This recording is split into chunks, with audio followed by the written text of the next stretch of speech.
So if Krittika in Aries is the Adam to Barony's Lilith, then Krittika in Taurus is the Adam to Rohini's Eve. And what I mean by that is that Krittika in Aries has an inherent fascination with their own strength, with their own masculine energy, or not necessarily masculine energy, but of having authority and having a certain amount of strength is very important to Krittika in Aries.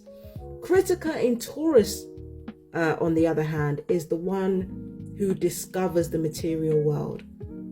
They are the inspirational, active principle that discovers the passive world. They discover the world that they are influencing, and they want to try samples of that world that they are influencing, which means that Krittika in Taurus, of course, is a bit more passive than Krittika in Aries. Krittika in Taurus, it's not that they don't care about nutrition and fitness and health, but at this point, they're less concerned with the strength of their bodies and what their body can do, and more about what nourishes their bodies, more about what makes them feel good. So they are kind of in between the space of Krittika being so focused on their own strength. Like Krittika in Taurus knows where that strength comes from. They know that strength does not come from being the loudest in the room. They know that that strength doesn't come from being bossy. But they're caught in between Krittika Aryan sense of strength and Rohini's sense of nourishment. Now, again, like I said before, Krittika in Taurus has learned from Krittika in Aries what real strength is. It is not being loudest in the room. It is having strong boundaries, having pragmatic instinct, having a masterful sense of the world around you, and knowing how to use that to your advantage. So Krittika in Taurus understands where strength comes from, but now they are just getting to know how nourishment works. Now, what I've noticed about Krittikas towards the end of their lives, or as they get older, they start to realize that nourishment isn't strictly about nutritional value. It's not strictly about how clean a person's diet is. It's also to do with how your diet affects you emotionally. There was this one video that I saw where there was a description of how eating kind of shuts off the depression part of the brain. So eating literally makes people feel good. And what Krittika in Taurus will do as they get older, is they will find ways to merge the nutritional value of food with that sense of pleasure, with that sense of happiness, with that sense of contentment. And again, when they get older and when they're close to dying, they tend to realize, actually, the most important thing is not what my body looks like. It's not demonstrating strength. It's not demonstrating capability. It's about nourishing my soul. And again, it means that you do not have to compromise on nutrition or deliciousness. You don't have to compromise on nourishment or joy. You can have both. And Krittika in Taurus, as they get older, they begin to realize that. So Krittika has this beautiful, develops this beautiful relationship with food, with sleep, with water, with the basic stuff. They develop a relationship with the basic stuff as they get older. And they develop a relationship that ultimately can turn out to be very healthy for some Krittika Taurians. This is not always the case, because there are other Krittika Taurians who can take addictions too far. But for those who are not obsessed with strength, the physical world no longer becomes a weapon against themselves, because they've learned to accept the passive nature of the material plane. Okay?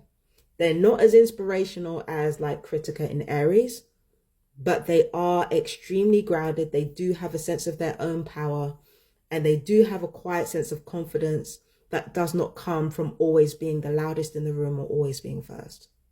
Okay. Now, where it gets interesting is understanding how Krittika changes over the years. So when Krittika starts off, they start off having a rather healthy understanding of the world that they're in, right?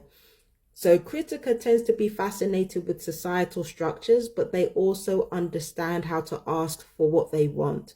So they have a good understanding of where they are, but they also have a good understanding of what they want. So wherever they are, they know how to integrate themselves into that society, but they also know how to challenge other people's egos within wherever they find themselves. So they know how to talk to anybody of any class, any culture, but they also know how to challenge people. The downside is that when Krittika does challenge people in each social group, they can end up putting people's backs up, and they can end up being rather stubborn. So Krittika, even though they do have that quiet confidence, they can have the tendency to demand respect rather than command it. But the most successful Kritikatorians, they know how to command that respect by challenging people's egos in a way that still allows those people not to feel bad about themselves. So that is how Krittika starts out. Like, as they're younger, they know how to integrate themselves into every community or every class, and they know how to challenge the status quo in a way that leaves Krittika with more power than they started. Over the years, though, Krittika becomes more invested in just being themselves, just being who they are, just being unchanging. A lot of people can say that Kritikatorians tend to be quite stagnant, and sometimes that can happen. Like, The Rock has got Krittika in his chart in Taurus, I believe. Candy Burris is a Kritikatorian sun. So it can manifest as being quite stagnant when you're not careful. Like Kritikas can end up being quite stagnant, being quite stuck in not only who they used to be, but also in the shadow side of who they used to be. Like, they can end up being stuck in that.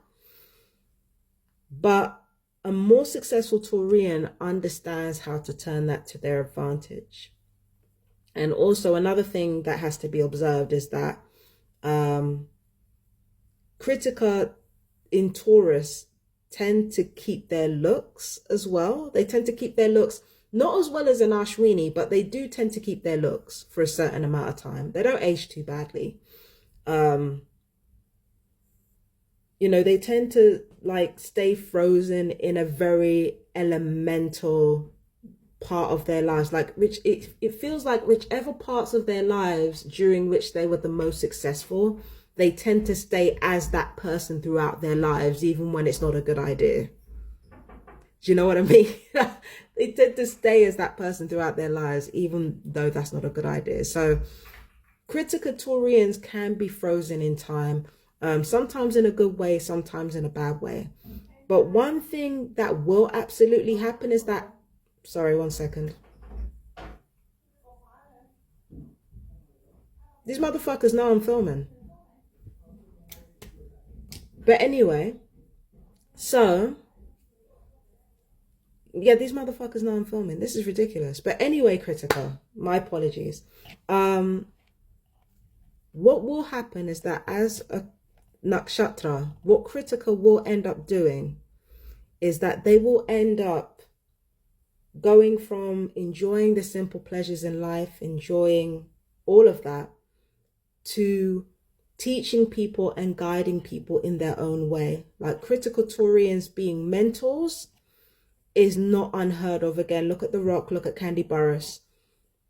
Kritikatorians ending up mentoring other people, but doing it in a way that's kind of reflective of who they are rather than reflective of, the schools that they learned at or whatever. Like, they tend to be self-taught. Again, have a look at The Rock and Candy Burris for examples. Kritikatorians tend to become teachers. They tend to become mentors. They tend to become examples of what should be done in business or any particular industry that they might be a part of. They end up teaching people. They end up guiding people. But they do it from the perspective of their most successful selves. And also they do it from the place of, yeah, they do it from a place where they are leaning on their more unique qualities in order to teach people what they know. So that was for Krittika Taurus. Yeah, that was for Krittika Taurus. And like, we'll talk soon. I'm sorry for the interruption before. But yeah, it is what it is. Life, unfortunately. So we'll talk again soon. Peace and blessings. Bye bye.